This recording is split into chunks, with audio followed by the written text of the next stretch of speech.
Yeah, it's been a long time, obviously, especially since we were cut short in the spring. So very, very excited. Obviously, a lot going on. We don't know, we don't know what's going to happen with this season, but that still doesn't take away any of the excitement.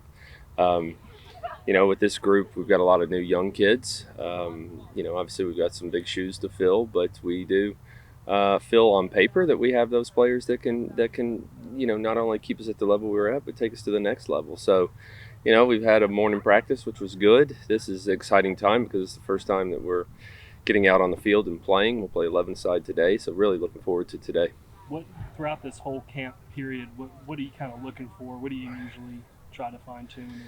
Yeah, there's always a transit. I mean, we know a lot about the returners. Obviously, with the spring being cut short, that puts us a little bit behind with some of the maybe the sophomores and stuff that didn't get to play a lot. But um, for there's a transition phase for the youngsters, and we really are hoping that some are um, you know ready for this level. It's tough though. It's tough because every year, we always have one or two that are really ready, and hopefully maybe we can have three or four. But I do believe the potential is here, and like I said, having the great group we have that returning and being able to add, a handful of these youngsters to the field, I think, the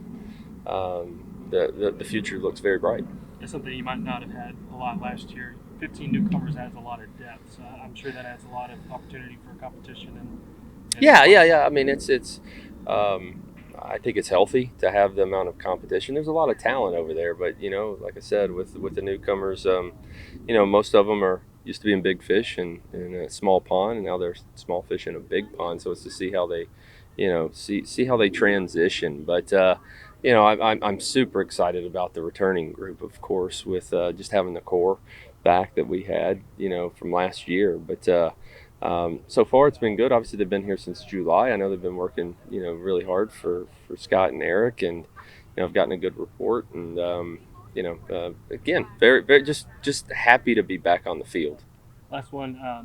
It seems like every year you always have a good group that really gels well together on and off the pitch. Have you seen that so far? And then how does that help kind of being around each other in a camp? Yeah, I think that process has been slowed down a little bit because of obviously the virus and us, having to isolate each other and really trying to keep the freshmen who are living in the dorms away from the newcomers. So I'm not worried about it, but I think that process has been slowed down in this month. But now that we're all together, it's just become part of our culture, and I think the girls get it that if a team that gets along well off the field has a much better chance of being successful on the field. And it's I think it's also easy for the newcomers. We had our meeting last night, and I said, look, obviously I was bragging about our newcomers and just they get it, and which makes it easy for the newcomers. It's just follow in their footsteps, and everything will be good. So, but there's no doubt that